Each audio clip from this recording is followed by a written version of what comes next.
हमारे प्रत्याशी VIP party के प्रत्याशी प्रेमनाथ चंचल जी का नामांकन सभा है। ये हमारे इंडिया गठबंधन महागठबंधन के संयुक्त हमारे उम्मीदवार हैं। बस आज सभा में आए हैं साथियों, इनको आशीर्वाद देने के लिए। और गोपालगंज लोकसभा क्षेत्र आप सब जान रहे हैं, हमारे आदरणीय नेता श्री लालू प्रसाद यादव जी का क्षेत्र है। और हम लोग श्री लालू प्रसाद यादव जी के नेतृत्व में पूरे बिहार में, पूरे देश में अपने समाज के लिए, अपने समान अधिकार के लिए, हम लोग हक अधिकार के लिए लड़ाई लड़ रहे हैं साथियों। आज इस देश में बहुत बड़ा संकट है। संकट इसलिए है क्योंकि हमारा संविधान जो है वो खतरे में है, हमारा लोकतंत्र जो है वो खतरे में है। इसलिए साथियों, आज ये लड़ाई जो अपने आप को मानिए कि हम आजादी की लड़ाई लड़ रहे हैं। और यहाँ पे आपके लोकप्रिय युवा नेता हैं, आपके प्रत्याशी, इनको चुनाव जिताइए ताकि आपका लोकतंत्र बच सके। साथियों, ये देश आपका है, ये देश हमारा है। इस देश को आजादी दिलाने के लिए आपके पूर्वज ने 250 साल अंग्रेज से लड़ाई लड़ा, तब जाके देश आजाद हुआ। और आजादी के बाद हमें बाबा साहब भीमराव अम्बेडकर के द्वारा संविधान दिया गया साथियों।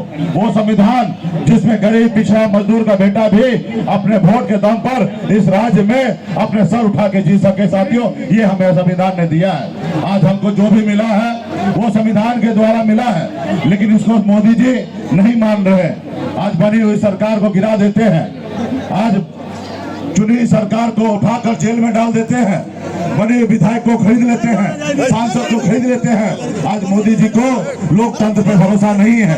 इसलिए साथियों, बाबा साहब ने कहा कि आप अगर हक अधिकार चाहिए तो उसके लिए संघर्ष करना पड़ेगा, लड़ाई लड़ना पड़ेगा। आज हम लोग लड़ाई लड़ रहे हैं। तो इसलिए साथियों, तमाम हमारे यहाँ पे जितने भी नेता है, युवा साथी है, आप लोग यहाँ पे हमारे चंचल जी को, पासवान जी को मदद करने के लिए आए, आशीर्वाद देने के लिए आए। एक एक गाँव में जाइए, एक एक बूथ पे जाइए, एक एक टोला में जाइए और अपने आप को मानिए कि आप खुद एक प्रत्याशी है और अपने भाई को जिताने का काम कीजिए साथियों। तब जाके हमारा समाज सुरक्षित रहेगा, हमारा संविधान सुरक्षित रहेगा।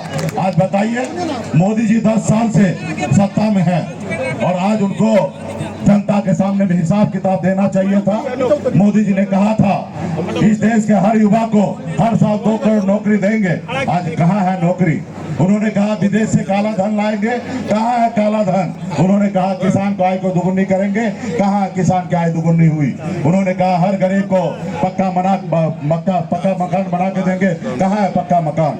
इसलिए साथियों, ये सरकार जो है जुमले की सरकार है, गरीब पिछड़ा हक अधिकार नहीं देना चाहता है। इसलिए साथियों, आप सभी को लड़ाई लड़ना पड़ेगा। आज मुझे आप देखिए, मैं एक गरीब मछुआरा परिवार में जन्म लिया, संघर्ष किया, ऐसे घर में परिवार में जन्म लिया जहाँ पिताजी एक रोज मछली ना मारे तो दूसरे रोज घर में खाना नहीं बनता। ऐसे गरीबी में मैंने जन्म लिया। फिर संघर्ष 18 साल की उम्र में बॉम्बे जैसे शहर चला गया, मेहनत किया, मजदूरी किया, बॉम्बे जैसे शहर में मुकाम हासिल किया। मैंने देखा लोग चांद पे घर बनाने के लिए सोच रहा, लेकिन आज भी हमारे लोगों के लिए इस धरती पे रहने के लिए घर नहीं है। पिछले 10 सालों से अपने समाज के हक अधिकार के लिए मैं लड़ाई लड़ रहा हूँ, संघर्ष कर रहा था। आपने देखा 2020 में हमने 4 विधायक बनाया था।